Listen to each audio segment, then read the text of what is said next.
दिनै सिलाफोथार दख'रा दुलाराय बर' फरायसा आफाद आरो सिलाफोथार फरायसालिमा बर' थुनलाइयारि आफादनि दैदेननायाव जा 13थि सिनायथि फोरबो सान फालिनाय दा बे 13थि सिनायथि फोरबो सान फालिनायाव आंखौ थांखिजानाय आलासि महरै हांख्रायनाय लेखा आं बाहागो लाफैबाय धेमाजि जिल्ला दुलाराय बर' फरायसा आफादनि जानानै दा बेवहाय सिलाफोथार ओनसोलाव फरायबाय थानाय जोंनि बर' फरायसा बिथांमोनखौ लोगो हमनानै गोजोननाय मोन्दों।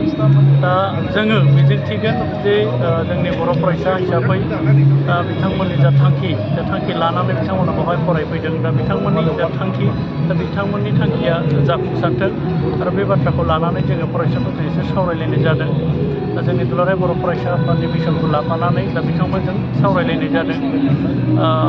जोङो आसा खालामदों सिलाफोथार ओनसोलाव फरायबाय थानाय जा फरायसाफोर दा बिथांमोना खोब मोजाङै गोसो होनानै फरायगोन आरो गावनि थांखिसिम सहैगोन आरो जोंनि धेमाजि जिल्लानि सिङाव जोंनि बर'फोरनि थामोनथा रैखाथि दा बेवहाय जोंनो सुबुं सम्पदनि गोनांथि। दा बे सुबुं सम्पद हिसाबै जोङो जोंनि फरायसाफोरखौ मिजिंथिदों आरो जों आसा खालामदों बिथांमोना जाबादि प्रिपेरेसन खालामना फरायबाय दङ दा जोङो आसा खालामनाय बादियै दा बिथांमोना रिजाल्ट खालामगोन आरो गावनि थांखिसिम सहैगोन।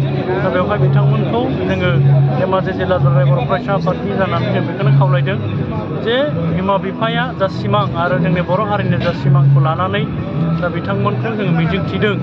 दा बिथांमोना गावनि थांखिसिम सहैनायखौ जोङो इसोर अबं गसाइनाव आर'ज गाबदों जे बिथांमोना गावनि थांखिसिम सहैगोन आरो बर' हारिखौ गेरेमसा हारि दानायाव जोंखौ मदद होगोन।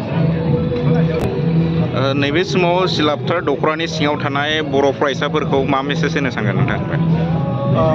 गिबियावनो साबायखर बावबाय मेसेज होननानैथ' बिदि दं।